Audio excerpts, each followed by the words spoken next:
Hello friends, AmyR here with Prairie Paper and Ink, back with another card using Simon Says Stamps, Beautiful Butterflies stamp set.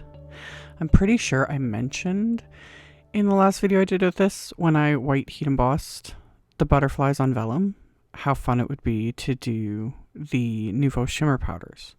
And if I didn't mention it, I was thinking it, so that's what I did. So I have Canson XL watercolor paper, and I put it in my MISTI, and I arranged all the butterflies from the stamp set onto that panel, used my anti-static powder tool, and then I'm going to ink up these butterflies with clear embossing ink. So get them good and inked up, and then make sure to press them down onto this watercolor paper. And I'm stamping on the smoother side of the watercolor paper because I want to pick up all of that detail. And then once I've got that stamped, I am going to coat all of this with Simon's Detail White embossing powder. So I'm going to sprinkle that all over these images, tap off the excess, and then while I have everything out, I'm going to repeat the process on a second panel, because why not? You know? And as always, I was like, why didn't I do more? Because these were fun. So got two panels coated with those butterflies, and then melted all of this with my heat tool, as always making sure to tilt it back and forth to make sure everything is like smooth and glossy and melted.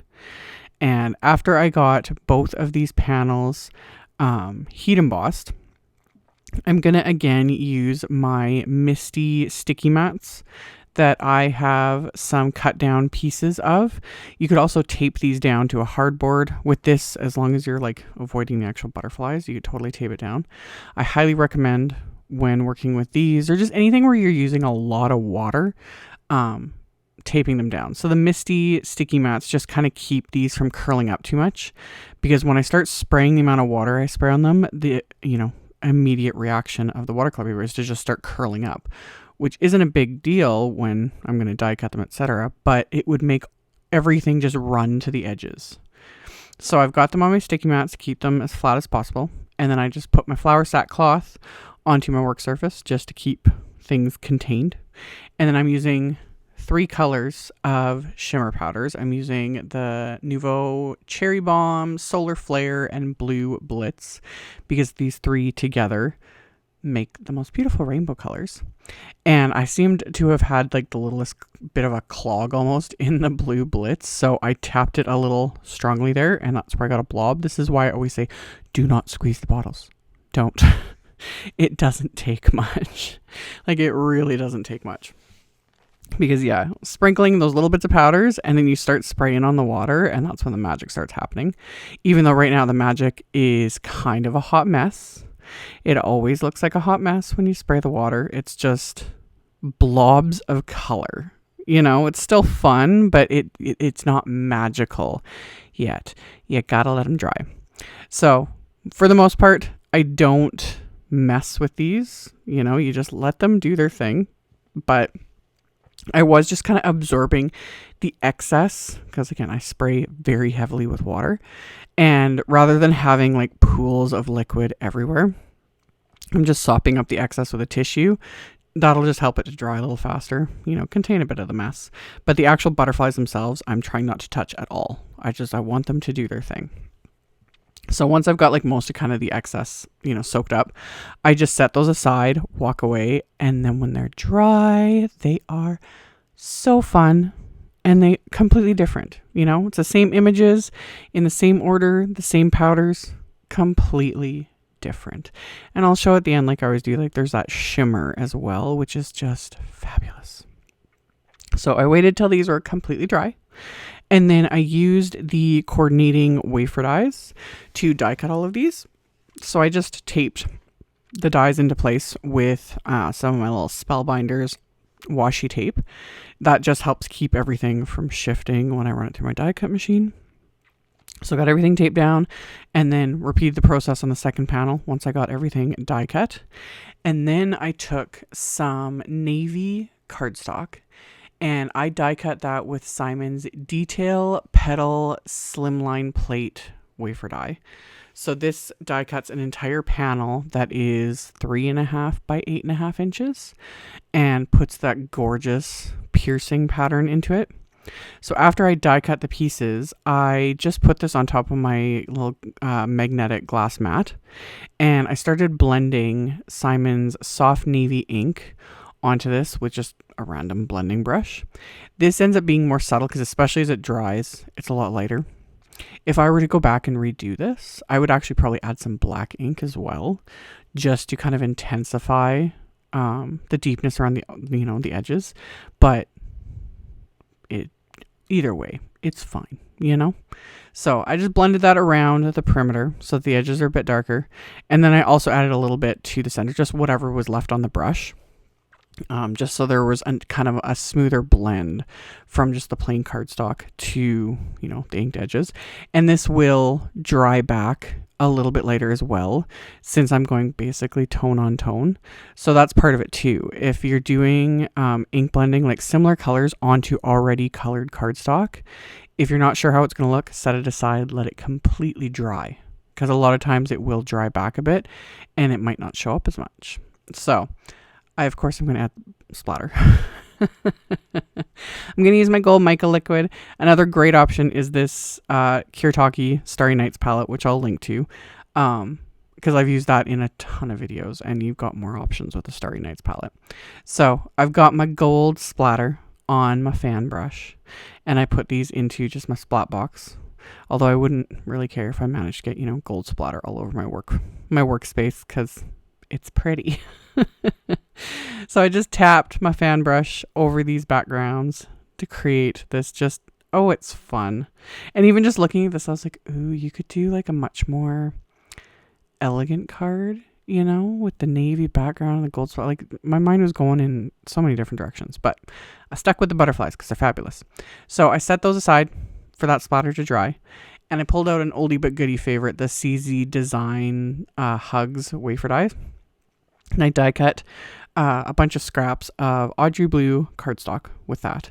And then I'm stacking 3 of the die cut words together, so I've got that dimension that I love. So I stacked those together with craft tacky glue.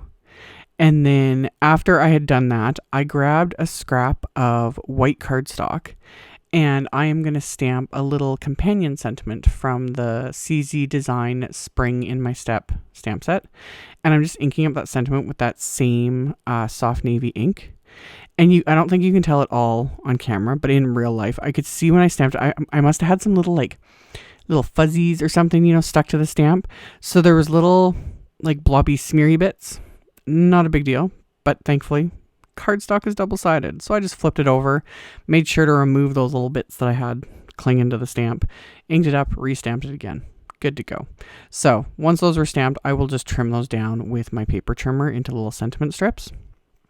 And then for the card bases, it is Simon's Heavyweight White cardstock that I had cut down to 7 inches by 8.5 inches. And then I scored it at 3.5 inches with my Teflon bone folder. So these will be 3.5 inch by 8.5 inch slimline cards. So got those scored with a Teflon bone folder, and then reinforced that score line by just folding it over and pressing the side of my bone folder against it.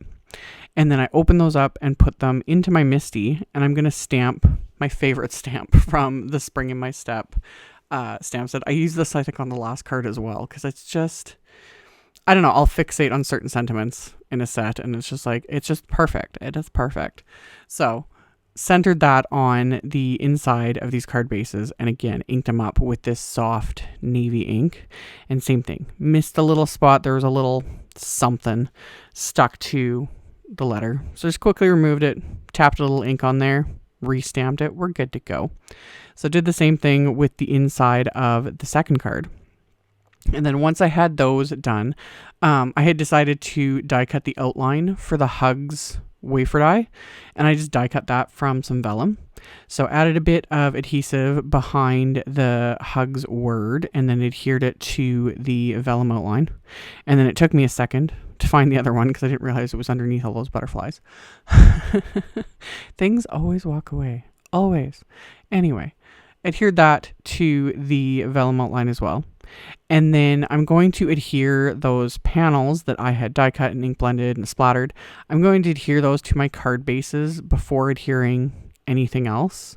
So I'm just going to use craft tacky glue again. And then once that's in place, I can shimmy this onto the front of the card, and this will completely cover my card front. And once I have both these adhered, I just put them under my MISTI to hold everything flat so that they can like fuse to the card front. So once those are adhered into place, and I just left them for, it takes like a couple minutes for the glue to like, set up.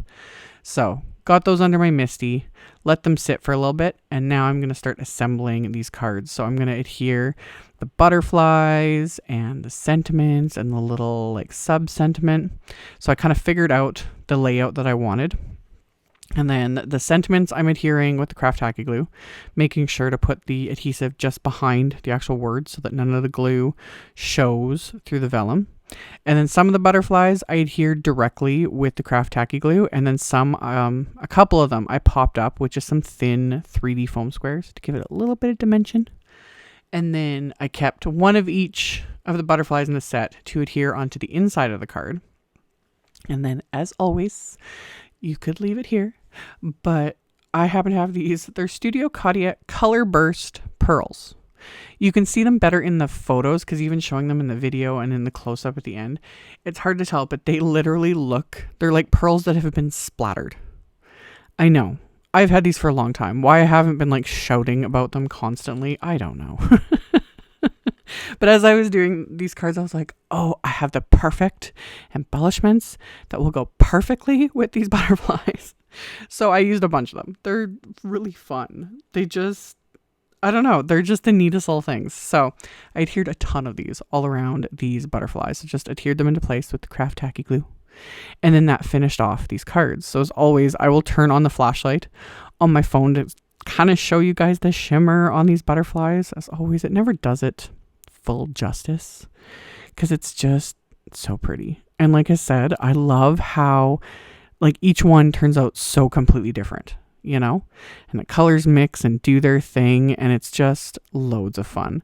So I will have links below the video to like my blog post. I'll have the supply list and the pictures and picture links in the blog post. That'll be the first link directly below the video.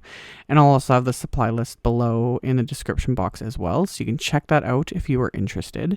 Thank you all so much for watching and subscribing and thumbs upping and commenting. I very much appreciate the support. And I will see you all very soon in the next video. Bye.